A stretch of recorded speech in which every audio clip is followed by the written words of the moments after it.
నాయకుడు రాహుల్ గాంధీ గారు తీసుకోవడంతో వారు ఎన్నికల సందర్భంగా భారత్ జోడో యాత్రలో భాగంగా ఈ దేశ ప్రజలకు ఒక మాట ఇచ్చారు.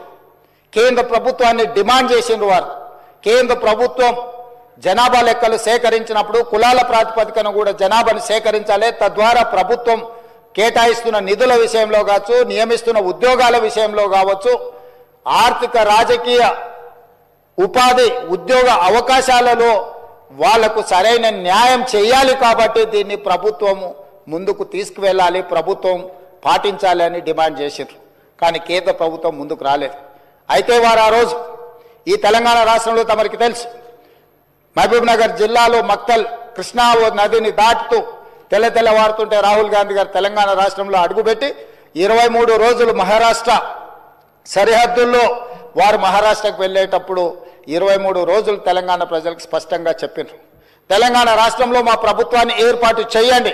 నేను తెలంగాణ ప్రజలకు నేను మాట ఇస్తున్నా, మేము అధికారంలోకి వచ్చిన తర్వాత మా ప్రభుత్వం కులాల ప్రాతిపదికన జనాభా సేకరణ చేసి బలహీన వర్గాల లెక్క ఎంతుందో లెక్క తేల్చి వాళ్లకు రాజకీయంగా రిజర్వేషన్లు కల్పిస్తాం, ఉద్యోగ ఉపాధి రిజర్వేషన్లు కల్పించే బాధ్యత మేము తీసుకుంటాం. ఇది సమాజానికి ఎక్స్రే. ఈ ఎక్స్రే ద్వారా ఎవరు ఎంతమంది ఉన్నారో వాళ్ళకి ఎలాంటి ఆర్థిక రాజకీయ ప్రయోజనాలను చేకూర్చాలో మేము చేస్తామని వారు చెప్పారు. అందుకే డిసెంబర్ 7, 2023 నాడు మనం అధికారం చేపట్టి అధికారంలోకి వచ్చిన తర్వాత ఎంబడే ఫిబ్రవరి 4 నాడు 2024 నాడు మంత్రివర్గంలో ఆమోదం చేసి ఫిబ్రవరి 6, 2024 నాడు సహచర మంత్రివర్గ సభ్యులు పొన్నం ప్రభాకర్ గారు ఇదే సభలో తమరి అనుమతితో తీర్మానాన్ని ప్రవేశపెట్టినము. ఆ తర్వాత పార్లమెంటు ఎన్నికలు 5-6 నెలలు ఈ ప్రక్రియకు పార్లమెంట్ ఎన్నికల వల్ల విఘాతం కలిగింది.